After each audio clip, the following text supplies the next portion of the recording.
critiquer vraiment par rapport à ces ajustements dès l'entame. Il pouvait faire des changements, mais beaucoup pensent que c'était énorme quand même.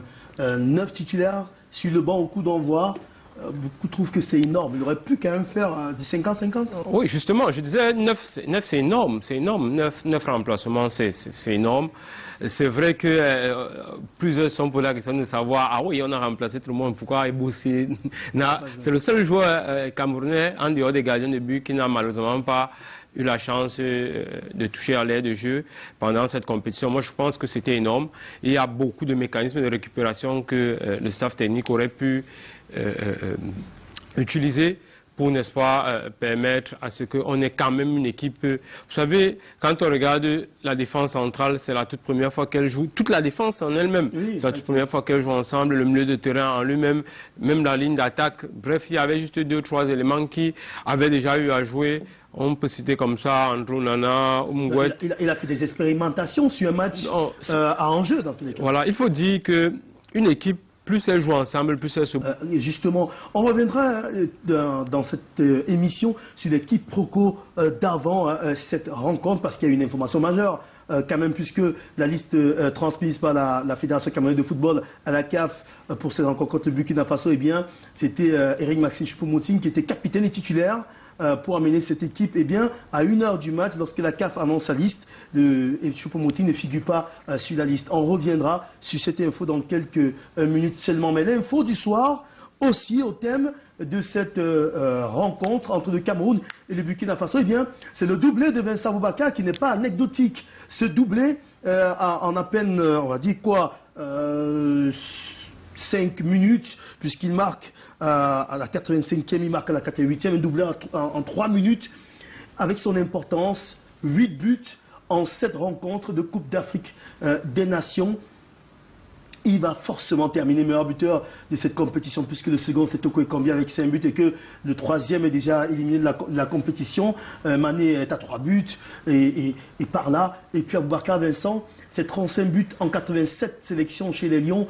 Il devient ce soir le 4e meilleur buteur de l'histoire de la sélection. Il passe devant Patrick Mboma qui était à 33 buts. Ce doublé lui a permis de devancer la légende Patrick Mboma. C'est la grosse fierté aussi de cette CAN pour le Cameroun au-delà de l'élimination des Lions. Oui, je pense que Aboubakar a atteint le sommet de sa carrière, le sommet de sa progression. C'est un joueur assez mature, c'est un joueur expérimenté. D'ailleurs, c'est le capitaine de cette sélection. Je crois qu'il a fait des choses exceptionnelles pendant cette compétition. On a juste le petit regret parce que quand on a une paire d'attaque, un tandem comme celui de Toko Ekambi et Aboubakar qui marque autant de buts dans une compétition comme la CAN et qui malheureusement n'arrive pas à jouer la finale, ça pose un souci. Ça voudrait certainement dire qu'on n'a pas véritablement su, je sais pas, capitaliser ces deux personnes, beaucoup plus Aboubakar. Et à chaque fois, il s'est quand même battu pour à chaque fois mettre au fond.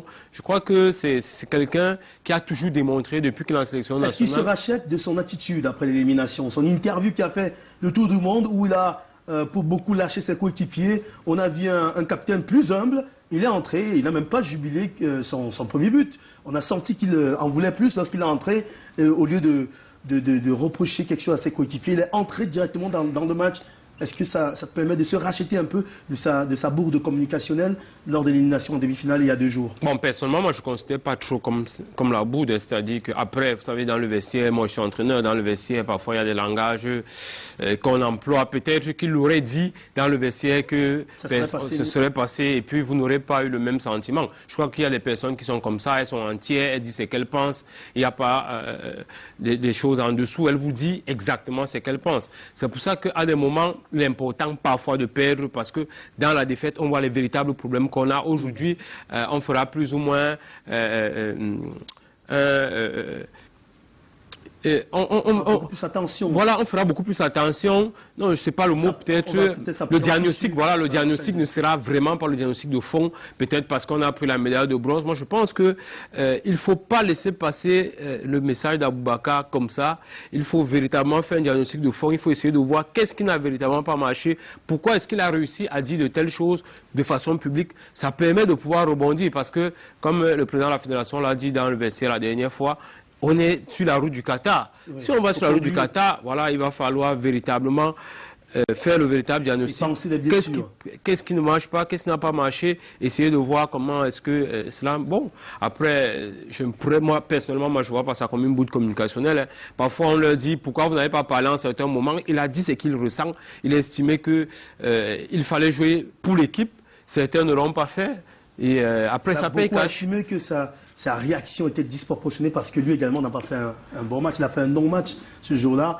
Et ça n'a pas plaidé en sa faveur, en fait, sa sortie, hein, dans tous les cas. On y reviendra sur les différents problèmes qui minent cette sélection et qu'on a découvert juste avant cette rencontre contre le Burkina Faso, et même bien avant l'élimination par l'Égypte. Mais le temps pour nous de revenir d'abord sur cette séance de tir au but assez particulière. Cette fois, face au Burkina Faso, on a eu l'impression que cette fois, ça a été mieux préparé. Et Moumine Gamal. Vous savez, les choix des entraîneurs sont toujours questionnables. Les choix d'entraîneur, ça serait passé que, bon, un entrant aurait fait la différence et puis on serait parlé au tir au but, qu'on n'aurait pas pensé à cette séance de tir au but. Malheureusement, on est arrivé à là et que dans le plan de jeu qu'il a mis en place, malheureusement, il a fait sortir ses meilleurs tireurs. La preuve, vous regardez tous les tireurs là, on a senti une certaine sérénité pendant qu'ils sont en train de tirer, on a senti une certaine efficacité pendant ces différents tirs au but. Moi, je pense que c'est aussi ça l'entraînement, être audacieux, prendre parfois des risques qu'on se saura pris des risques lors des demi-finales qui malheureusement n'ont pas payé parce que, comme je viens de le dire, Clinton J serait entré qu'il aurait marqué un but avant qu'on aille à la séance des tirs au but que personne ne se sera plaint. Donc je crois qu'on sent quand même qu'il y a des spécialistes pour les tirs au but comme pour les coups francs. Et Khalil Fadiga avait raison. Donc, il y a certes le tir au but, une séance, on n'a pas de certitude, c'est parfois du 50-50, mais il y a une préparation pour les tirs au but. Il y a des spécialistes aussi pour les coups de pied arrêtés. On va marquer une pause dans Coupe Sud à 2. À présent, on revient dans quelques secondes seulement. Restez en direct sur Canada International parce que le meilleur arrive derrière, puisqu'on reviendra sur les problèmes qui minent cette sélection et l'actu autour de Choupo-Moting qui ne veut plus jouer sous les ordres de Tony Conchechao. A tout de suite.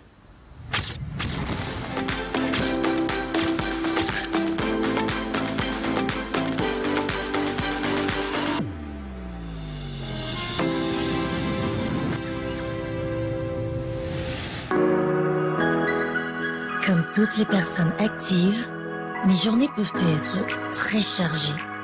Mais il y a ces moments que j'affectionne particulièrement.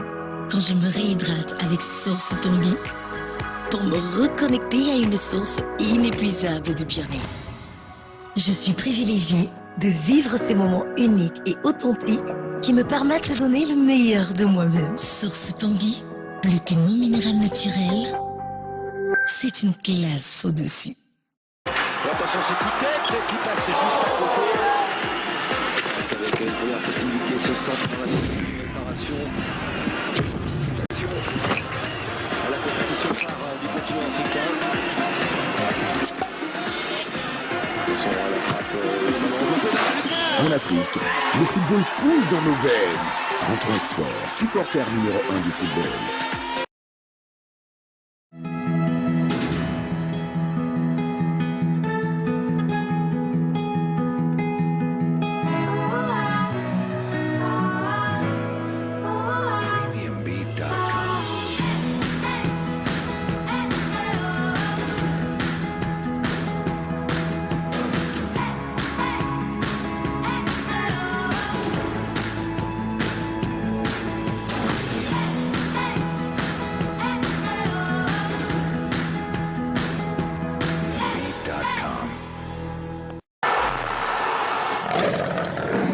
Orange Cameroun, fier sponsor des Lions Indomptables. Orange.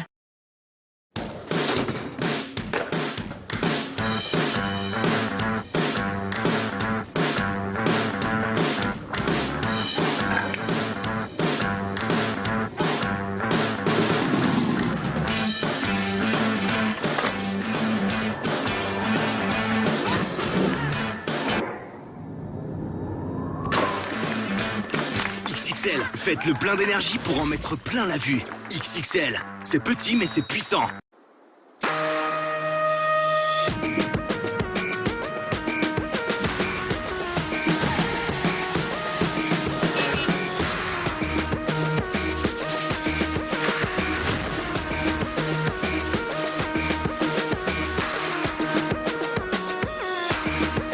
OneXBet, tout le monde a une chance.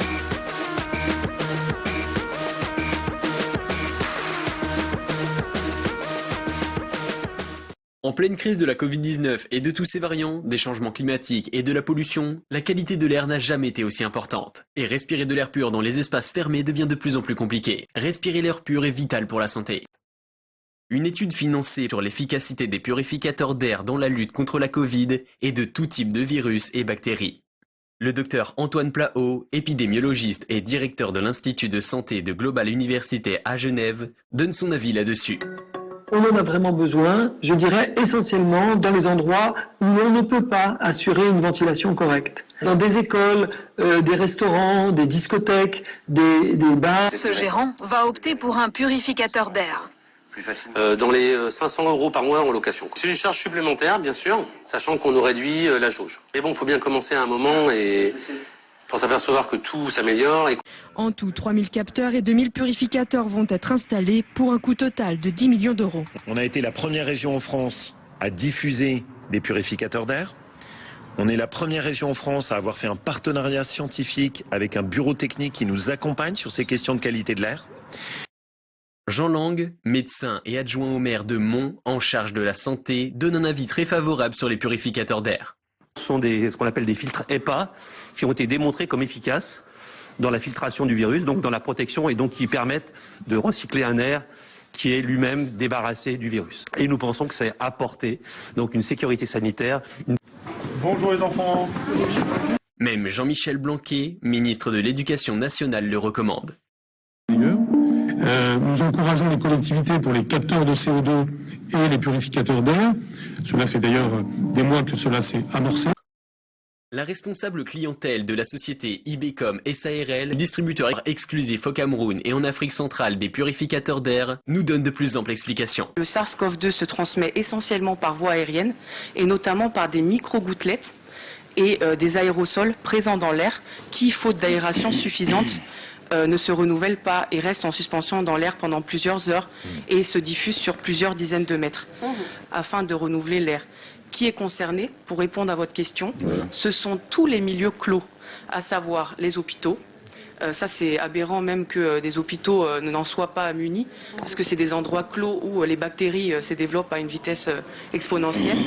Les plateaux télévision, je vois d'ailleurs que Canal 2 est doté d'un purificateur d'air sur ses plateaux et même dans ses bureaux, afin de protéger ses intents, pour protéger les joueurs.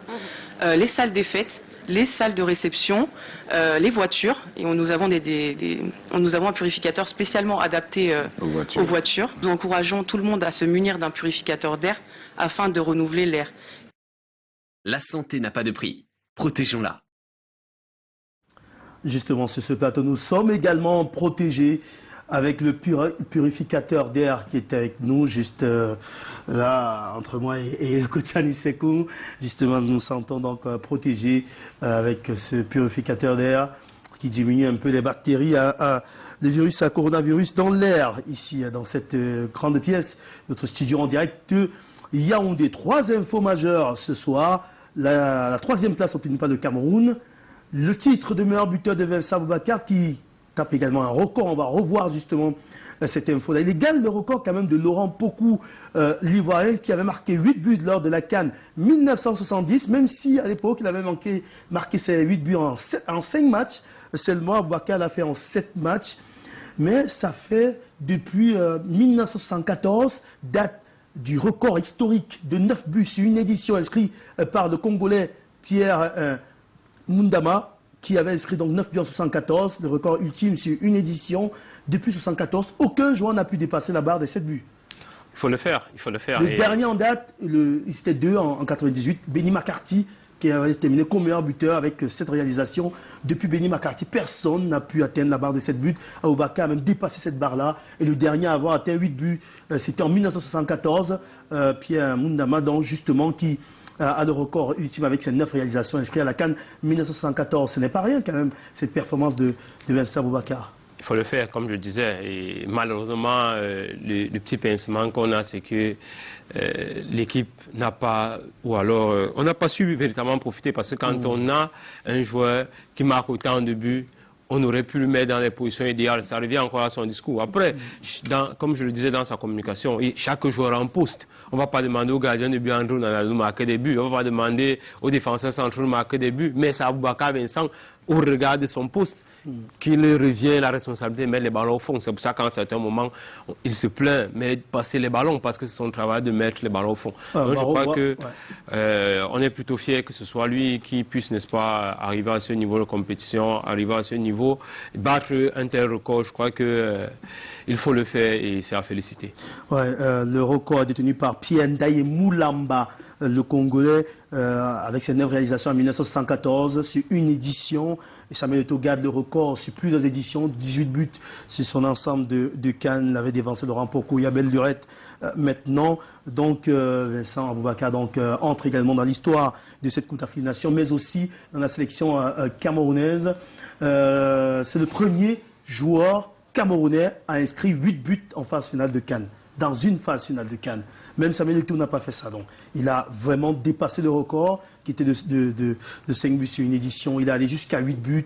Donc, c'est fort pour Vincent Aboubakar qui devient le 4e meilleur buteur de l'histoire de la compétition des Lions indomptables du Cameroun. Est-ce qu'on peut revoir encore ce tableau une dernière fois pour garder cette statistique, garder ces chiffres de Vincent Aboubakar à 30 ans.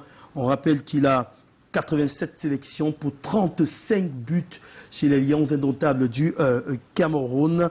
4e meilleur buteur de l'histoire, derrière Samuel Eto'o, c'est 51 buts, derrière Roger Mila et derrière un certain Omambik également, qui est dans le top 3 des meilleurs buteurs de la sélection camerounaise. Revenons à l'actu autour de Choupo-Moting. C'était donc le feuilleton de cette journée, de cette soirée, puisque lorsque le Team Press, le média officiel des Lions indomptables du Cameroun, a annoncé la compo de départ, eh bien, Choupo-Moting était titulaire et capitaine. Eh bien, regardez ces images qui ont été tournées par Aimé Catherine Moukouri. Choupo-Moting allant prendre sa place dans les tribunes du stade Amadou Ahidjo de Yaoundé, alors que les autres joueurs étaient à l'échauffement. Il est allé s'asseoir dans les tribunes, alors qu'il était sur la feuille de match de la FECAFOOT transmise à la CAF. Et sur le 11 entrant, eh bien, rebelote. À moins d'une heure du coup d'envoi, la fiche officielle sort et il n'y a plus de Choupo-Moting ni sur la feuille de match, ni sur le 11 entrant, ni sur la feuille de match. Qu'est-ce qui s'est passé? Eh bien, le média officiel des Lions indomptables du Cameroun a tout fait d'envoyer cette info en précisant que Choupo-Moting était blessé de dernière minute. C'est pour ça qu'il a été remplacé par Christian Bassogog dans le 11 de départ et qu'Ambroise Oyongo, en tant qu'ancien, a récupéré le brassard. Sauf que derrière, nous avons contacté le papa de Choupo-Moting, qui est en plus son manager, Just Choupo-Moting, et qui a dit sa sortie fait le tour de la toile. Pour ceux qui n'en ont pas, on aura l'occasion de réécouter cela dans nos prochaines éditions. Il a dit avec Ambache, nous avons pris la décision de ne plus jouer ce match et de ne pas prendre le brassard de capitaine, tout simplement parce qu'on nous a manqué de respect et que Choupo-Moting ne jouera plus sous les ordres de Tony Kochachawa. Dans tous les cas, tant que Tony Kochachawa est le sélectionneur des Lions, il ne viendra plus honorer sa sélection. Et on a vu en image à la fin du match, lors de la remise des médailles, la longue discussion entre Samuel Eto'o et Choupo-Moting. Qu'est-ce qu'ils ont bien pu se dire à Nisekou? Une situation qu'on aurait pu éviter juste avant un match. On a frôlé le pays quand même ce soir. Oui, déjà, il faut dire que ce sont des situations très déplorables. Nous ne ferons que des analyses ici, parce que nous ne sommes qu'à l'extérieur. Et c'est embêtant d'avoir un joueur aussi important qui pourrait être un leader technique dans cette équipe, qui malheureusement n'a pas la place qu'il sait. Je pense qu'au-delà, ça dénote d'abord d'un problème communicationnel au sein de la tanière, parce qu'après, quand on est dans une équipe, dans un groupe, on se dit chacun est là pour jouer. Mais il y a quand même plus ou moins le respect d'une certaine hiérarchie. Et quand on respecte cette hiérarchie, il y a une certaine communication qu'on devrait avoir vis-à-vis d'un certain nombre de personnes. Il y a un certain nombre de comportements qu'on devrait avoir vis-à-vis d'un certain nombre de joueurs. On a vu Choupo-Moting, en fait, depuis qu'il est en sélection nationale, les jambes, ça fait que ça rendait un peu difficile la tâche, ça rendait difficile la cohésion. Et certainement, Choupo, ayant été un joueur averti, c'est peut-être dit, attention, si je me mets comme leader dans cette équipe, peut-être que on dira voilà dans l'occasion, voilà dans le Choupo. Parce qu'il faut le dire, les réseaux sociaux ont réclamé à corps et à cri la présence de Choupo. Pourquoi est-ce que Choupo n'a pas joué lors des demi-finales, par exemple? Pourquoi Choupo n'est pas entré? Et certainement, en essayant de voir tous ces différents aspects, il a estimé qu'il fallait qu'il prenne du recul. Allez, on va prendre les dernières informations du côté du stade Amadou Ahidjo de Yaoundé dans quelques secondes, le temps que notre équipe se positionne. Et Mekaterine Moukouri, Ichamade, Isnunga nous attendent au stade Amadou Ahidjo pour réagir une dernière fois dans ce programme, venir avec les dernières informations. Forcément, la zone mixte, l'attitude des Lions, est-ce qu'ils continuent de faire vraiment la fête et qu'on a oublié la page d'élimination, le discours de Samuel Eto'o et des dirigeants de la FIFA et de la CAF. On aura les dernières actus, le temps pour la technique justement de établir la liaison avec le stade Amadou Ahidjo. C'est fait. Et Mekaterine, rebonsoir. Et quelles sont les dernières infos du côté du stade Amadou Ahidjo de Yaoundé?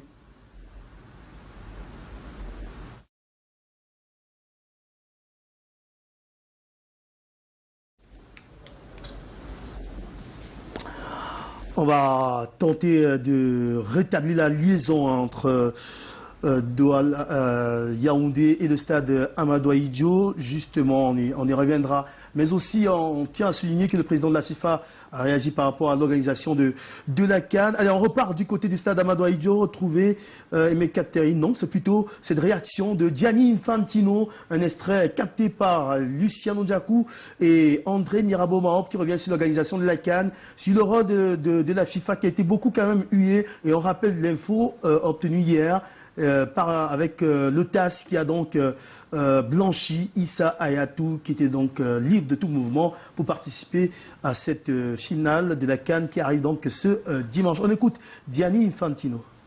Avec une fin de match que seulement le football peut nous amener, c'est un sport fou.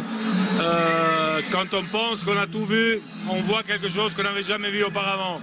Donc c'est une grande émotion et demain soir il y a une finale entre deux des équipes les plus fortes d'Afrique certainement, mais parmi les plus grandes équipes du monde avec des grands joueurs. On se réjouit de cette belle finale demain soir. Quel est votre commentaire concernant la réhabilitation de Issa Hayatou par le TAS? Écoutez, il y a des tribunaux qui prennent des décisions, c'est très important, c'est très bien, il faut respecter les décisions des tribunaux qui sont indépendants. Nous avons suivi donc la réaction de Gianni Infantino. Il faut respecter les décisions des tribunaux. Donc Issa Hayatou réhabilité comme vice-président d'honneur de la FIFA et président d'honneur de la CAF. Anissé Koum, c'est une bonne nouvelle qu'on a donc suivi hier. Ça vient un peu bonifier cette CAN qui a été douloureuse pour le Cameroun sur le plan sportif avec cette élimination en demi-finale et surtout sur le plan d'organisation avec le dessert de 8 personnes du côté de l'entrée du stade Olembe lors du 8e de finale Cameroun-Comores. C'est une très bonne nouvelle. Je pense que ça nous regarde. Vous savez, quand on a été frustré, quand on a été mal jugé, et puis on a fait appel et qu'on est revenu dans ses droits, je pense que c'est une très bonne chose pour cette icône. Je crois que c'est le seul Africain qui a été président au niveau de la Fédération internationale de football. C'est plutôt une très bonne chose. Malheureusement, on aurait souhaité que le Cameroun soit en finale pour que sa présence puisse encore rehausser l'éclat de cet événement. Je crois que c'est une très bonne chose qu'il soit véritablement blanchi et que le Cameroun puisse véritablement, parce que au-delà de sa personne, c'est une victoire camerounaise qui permet, n'est-ce pas, au monde entier de se dire quand même qu'il y a des personnes encore intègres sur le plan national qui puissent jouir d'une certaine crédibilité, et je pense que c'est tout bénéfique pour nous. Voilà, on était encore sur le cas de Eric Maxime Choupo-Moting. Est-ce qu'on fera donc le tour du côté du stade Amadou Ahidjo de Yaoundé, retrouver Mekaterine Moukouri, André Mirabeau-Mahop, Ichamade, Luciano Ndiakou, Yves Nunga et Mathieu Fangwa. De ce côté-là, la grosse équipe qui revient avec les dernières actus dans ce stade. Rebonsoir Mekaterine, quelles sont les dernières nouvelles de ce côté? La liaison est toujours difficile. Revenons sur le cas de Choupo-Moting. Concrètement, comment on fait pour récupérer ce type de joueur, Anissé Koum, comment on fait pour le récupérer? Non, je pense qu'on a récupéré, moi je ne pense pas qu'on l'ait perdu. Je crois que c'est un problème communicationnel, c'est un problème que le président de la fédération, au regard des images qu'on a vues, a déjà certainement commencé à trouver solution. Les gens méritent, Choupo mérite, c'est pas comme n'importe qui dans cette sélection, il mérite le minimum de respect. C'est pas parce qu'on est calme qu'on est forcément faible. Moi je pense que, vous savez, quand les gens vivent ensemble pendant un bon moment, pendant 2-3 semaines ensemble, forcément il y a des incompréhensions. C'est ça la différence lors des phases finales par rapport aux matchs amicaux qu'on peut jouer, par rapport aux différents matchs. Mais quand c'est une phase finale comme celle-là, je crois qu'il y a forcément des incompréhensions. Priorité au direct, Anisekou, on va retrouver à l'extérieur du stade Amadou Ahidjo, Aimé Catherine et Hitchamadeu qui donnent les dernières infos autour de cette rencontre. Bonsoir, monsieur, madame. À vous, comme on pouvait s'y attendre, la conférence de presse et bien sûr la séance de la mixed zone a été marquée par des déclarations fortes. Yves Tchamadeu, vous revenez de la zone mixte, vous avez pu poser quelques questions aux joueurs. Il y a cette sortie d'Éric Maxime Choupo-Moting qui précise les raisons pour lesquelles il n'était pas aligné ce soir. Oui, bonsoir Catherine, bonsoir Marc et bonsoir tout son plateau. Vous faites bien de le dire, mais Catherine, on sort d'une mixed zone assez, on va pas dire tendue, mais assez chaude, avec beaucoup de déclarations. Je crois que le Cameroun a gagné, le Cameroun a obtenu cette 3e place, mais comme je l'ai dit en fin de rencontre, il est question de laver ce linge sale en famille, parce que ce vestiaire il est assez brouillant, ce vestiaire il est assez, comment on va dire, il peut éclater à un moment donné. On a suivi Moukoudi, qui a reconnu qu'ils ont fait preuve de solidarité, de force mentale pour aller chercher cette victoire. Il n'a pas été exonéré des cris des supporters dans son dos pendant la mix zone. Ça a été vraiment difficile. Moi, à sa place, c'était quand même compliqué. Ensuite, on a eu Choupo-Moting qui est venu dire pourquoi il n'a pas joué. Je pense que ça a été très franc de sa part, très honnête et même professionnel. Il a dit, après la rencontre contre l'Égypte, il s'est senti frustré, il s'est senti ridiculisé. Et il a estimé qu'il ne pouvait pas être prêt à jouer ce match. Et il a dit au coach qu'il ne pouvait pas être prêt à jouer ce match parce que psychologiquement, il n'est pas bien après le ridicule qu'il a traversé lors des demi-finales face à l'Égypte. Parce qu'il a estimé que tous les joueurs étaient moussés sur le terrain. Lui étant sur le banc de touche, il a senti qu'il pouvait apporter. Il a l'expérience pour jouer ce genre de match. Malheureusement, le coach n'a pas fait. Le coach n'a pas compté sur lui. Il a trouvé que c'était un manque de respect un peu ridicule et conséquence, il n'a pas accepté de participer à ce match. Je pense que c'est la raison officielle que je pourrais donner. D'ailleurs, on aura l'occasion de l'écouter en zone mixte sur un élément que Mirabeau est en train de préparer. D'accord. Alors Yves Tchamadeu, on le disait juste à la fin de la rencontre, ça s'annonce compliqué pour Antonio Conceição au sein de cette tanière et surtout quand on sait qu'en mars prochain, des échéances encore plus importantes nous attendent. Oui, c'est ce que j'ai dit, on a gagné 7, mais il y a un effet boomerang qui pourrait arriver dans cette sélection si on ne fait rien. Je pense qu'il y a un gros dossier que la fédération et même le ministère doivent gérer, cette affaire de vestiaire qui, à mon sens, est en train de prendre d'autres allures. On a vu des joueurs fiers quand ils sortaient avec des danses. On l'a au Yongo Bitolo, j'en ai interviewé plusieurs, Andero Nana, Harold Moukoudi, Choupo-Moting, mais croyez-moi Cathy, ce n'est pas évident. On sent qu'il y a un problème dans ce vestiaire. Mais le fait à chaque fois de répéter qu'on a une famille, on vit ensemble, on est solide, ça montre qu'il y a quelque chose qu'on veut justifier. Et là, Choupo-Moting n'est pas venu faire fine bouche, il l'a dit. Et vous savez que même quand Samuel Eto'o est arrivé sur l'air de jeu après la victoire, il n'y a pas eu une salutation avec l'entraîneur.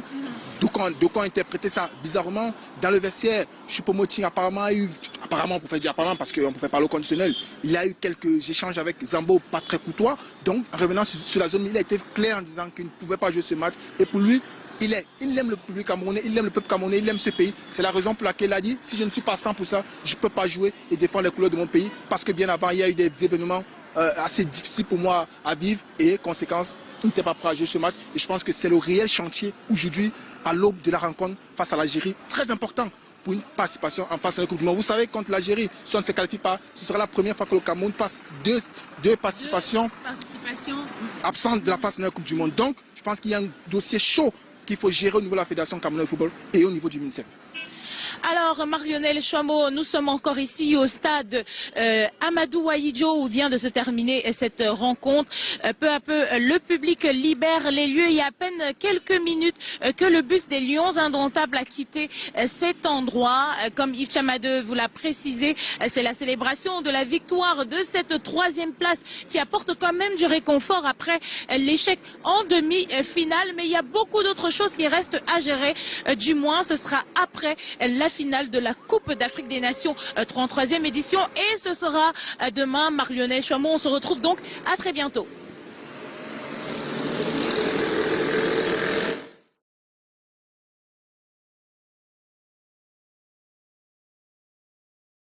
Merci à vous en direct du stade Amadou Ahidjo de Yaoundé, Catherine Moukouri et Yves Chamadeu pour ces informations. Ça confirme ce qu'on disait déjà sur ce plateau. Samuel Eto'o et la Fédération camerounaise de football vont devoir gérer cette patate chaude rapidement parce que arrivent derrière les éliminatoires de la Coupe du Monde, ces barrages prévus les 24 et 29 mars prochains à Blida pour le match retour, le match aller au Cameroun. On ne sait pas encore sur quel stade, mais les informations qui viennent d'Algérie, c'est que la fédération algérienne est déjà partie du côté du stade de Blida où va se jouer le match retour pour faire une visite d'inspection et même pour essayer de voir si le stade est déjà au niveau. Et côté algérien, on se prépare déjà. Le manager général nouvellement nommé du côté de la Fédération algérienne de football était au Cameroun lors de la demi-finale contre l'Égypte et était encore présent ce soir dans les tribunes du stade Amadou Ahidjo de Yaoundé justement pour essayer d'avoir plus d'infos sur cette équipe camerounaise parce que derrière, l'Algérie a été éliminée certes, mais il y a une Coupe du Monde à aller chercher derrière Anissé Koum. Ça doit être géré avant le départ des joueurs en club, cette affaire.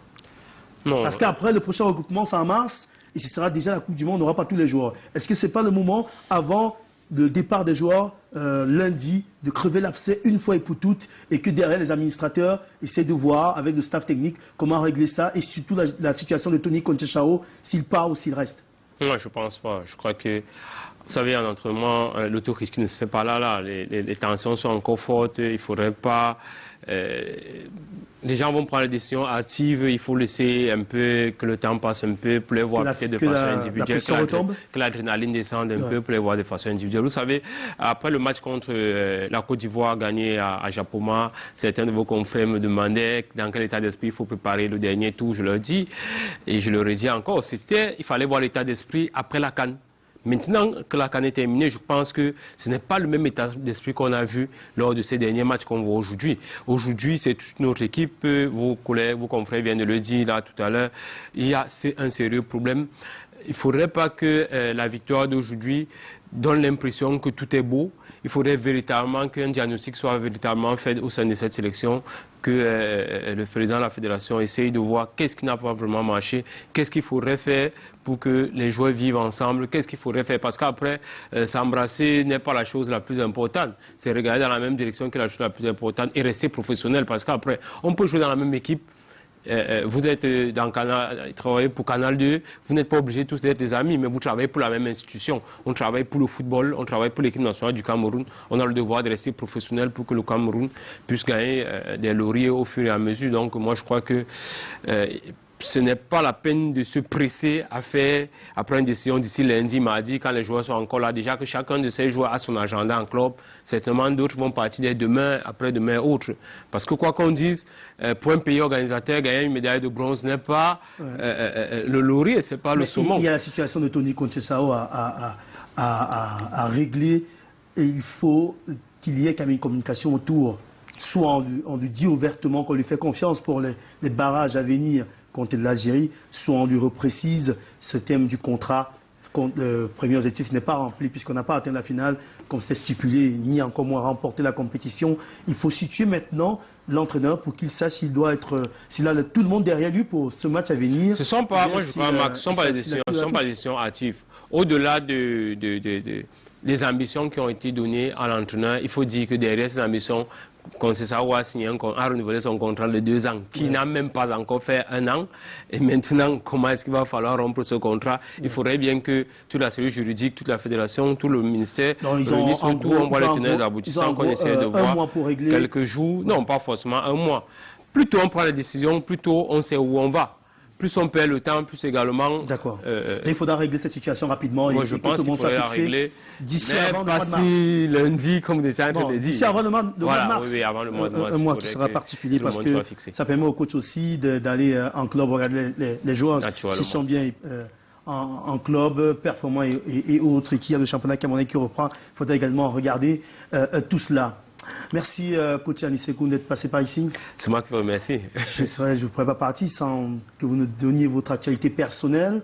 Eh bien, ce matin, nous avons appris que vous n'êtes plus l'entraîneur-chef de Renaissance de Ngoumou à quelques jours du lancement du championnat camerounais. Qu'est-ce qui s'est passé? Vous avez été viré, ou bien vous avez démissionné concrètement, le président de Renaissance de Ngoumou? Qu'est-ce qui s'est passé pour votre mise à l'écart? Non, je n'ai pas été viré. C'est d'abord la première chose qu'il faut dire. Il faut dire simplement que je n'ai pas accepté le nouveau poste qui m'a été confié, la nouvelle responsabilité, parce que Renaissance a sorti une dénomination dans laquelle désormais on m'a mis comme entraîneur adjoint. Et personnellement, je n'ai pas digéré ça. Je pense quand même que j'ai passé un certain nombre d'années qui méritent plus ou moins un certain respect. Et la façon aussi avec laquelle les choses se sont passées ne m'ont pas beaucoup plu. Le président s'appelle encore Alex Ogona, que je salue en passant. Est-ce que lorsqu'il faisait cette nomination, ces nouvelles nominations dans son équipe, est-ce qu'il a discuté avec vous avant? C'est pour ça que je vous dis que je n'ai personnellement pas, on n'a pas eu une approche pédagogique pour me dire, bon, je pense ci ou je pense ça. Il a pris une décision, il m'a dit, dans la décision, la note est là. Je suis désormais entraîneur adjoint et moi, je dis, je ne peux pas accepter ça. Peut-être...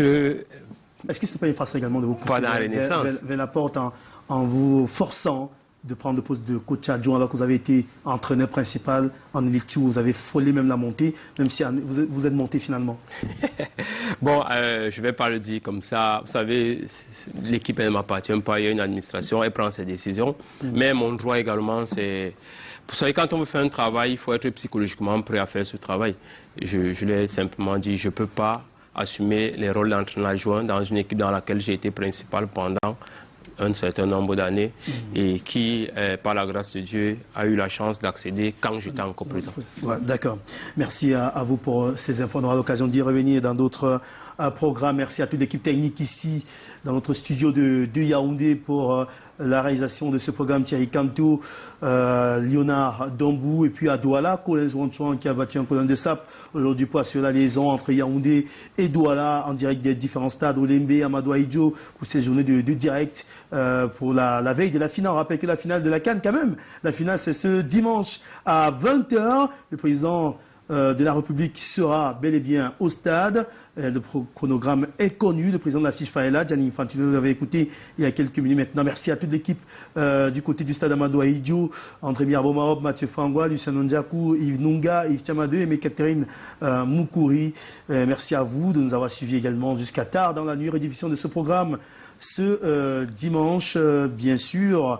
On va trouver un espace entre le matin avant Canal Presse pour rediffuser justement ce programme-là. Restez sur Canal 2 International. Le meilleur, c'est ici. On se retrouve dans les prochaines éditions pour débriefer cette 33e édition de la Coupe d'Afrique des Nations. Bonne nuit à tous.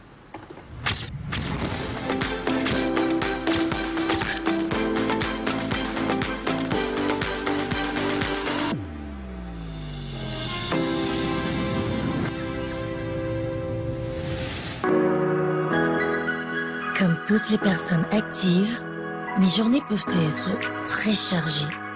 Mais il y a ces moments que j'affectionne particulièrement. Quand je me réhydrate avec Source Tanguy pour me reconnecter à une source inépuisable de bien-être. Je suis privilégiée de vivre ces moments uniques et authentiques qui me permettent de donner le meilleur de moi-même. Source Tanguy, plus qu'une eau minérale naturelle, c'est une classe au-dessus. Attention, ce coup de tête qui passe juste à côté. Avec une première possibilité, ce centre dans la préparation. Anticipation à la compétition phare du continent africain. Attention à la frappe.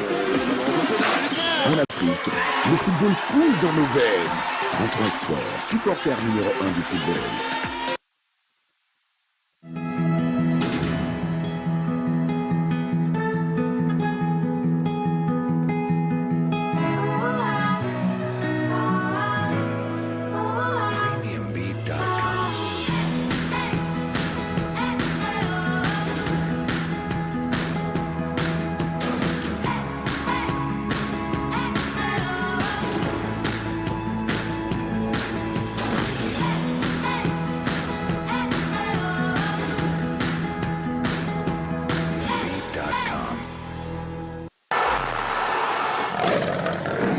Orange Cameroun, fier sponsor des Lions Indomptables.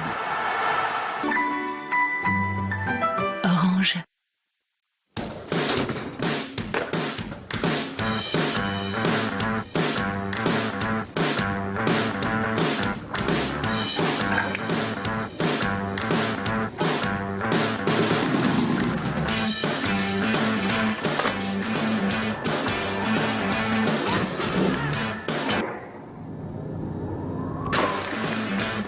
XXL, faites le plein d'énergie pour en mettre plein la vue. XXL, c'est petit mais c'est puissant.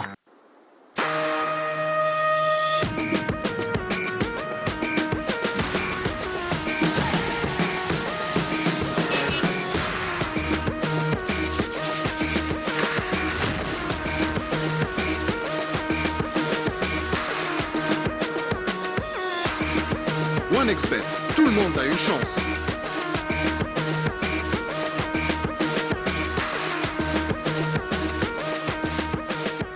La la la la.